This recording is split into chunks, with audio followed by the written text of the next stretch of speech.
Assalamualaikum warahmatullahi wabarakatuh. Nama saya Muferi Roman Hakim dari Prodi Perbankan Syariah dan dari kelompok KKN Mandiri Sahwahida 2020. Kali ini saya akan membahas belajar di tengah pandemi COVID-19 ini bagi SMP sederajat atau MTS sederajat. Pasti guru itu akan bingung ya, teknisnya gara-gara dampak corona ini pasti teknis belajarnya akan berubah semua. Yang dari asalnya kita face to face atau tatap muka menjadi online, itu pasti guru akan bingung teknisnya bagaimana ya, apakah bisa pembelajarannya secara online. Nanti aku akan memberikan beberapa tips untuk guru memberikan pembelajaran dari dampak COVID-19 ini, atau secara daring atau online. Nanti aku akan memberikan tipsnya, yaitu inilah beberapa tips dari Mendikbud bagi para pengajar. Pandemi COVID-19 ini yang telah melanda dunia maksa orang untuk berdiam di rumah sehingga tidak dapat lagi melakukan aktivitas seperti biasanya, termasuk menuntut ilmu ke sekolah. Bagi para murid, upaya mencerdaskan kehidupan bangsa harus dilakukan dengan cara inovatif, salah satunya dengan melakukan proses belajar mengajar secara online atau daring. Pembelajaran online merupakan hal baru dan menjadi tantangan tersendiri bagi sebagian besar murid maupun guru maupun orang tua. Menteri Pendidikan dan Kebudayaan Mendikbud Pak Nadiem Anwar Makarim memberikan 7 tips bagi pengajar baik guru maupun orang tua dalam menghadapi kondisi situasi kritis ini. Ini saya tunjukkan bagi guru SMP atau MTS sederajat ya. Inilah tips yang pertama, dan ini yang terpenting, yaitu jangan stres. Kata Pak Mendikbud dalam video yang di YouTube-nya itu, Pak Nadiem mengakui bahwa saat krisis ini merupakan masa adaptasi yang penuh kebingungan dan ketidakpastian. Pasti itu banyak guru, orang tua, atau murid yang masih belum familiar terhadap teknologi. Pasti tidak mudah dan ini normal, ujarnya Pak Nadiem. Namun cara terbaik menurut Pak Nadiem ialah terus belajar hal baru dan melajari bagaimana metode yang terbaik. Tips yang kedua yaitu yang bisa dicoba oleh para guru ialah membagi kelas menjadi kelompok yang lebih kecil. Pak Menteri mengatakan pembagian kelompok belajar tersebut bisa didasarkan atas kompetensi yang sama. Tidak semua murid memiliki kemampuan yang sebanding. Ada murid yang unggul di satu bidang namun belum tentu unggul di bidang lainnya. Jadi setiap kelompok belajar fokus pada topik yang paling menyulitkan atau topik yang paling menarik bagi mereka.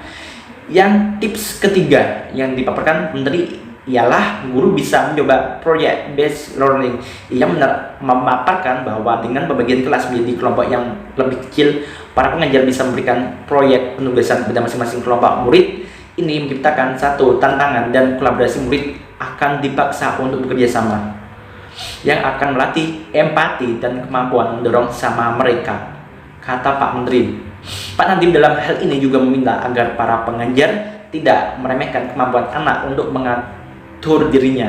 Menurut Pak Nadiem, jika mereka saling bergantung, pasti guru dan orang tua terkejut melihat level motivasi anak didik yang meningkat. Yang keempat, alokasikan lebih banyak waktu bagi murid yang tertinggal.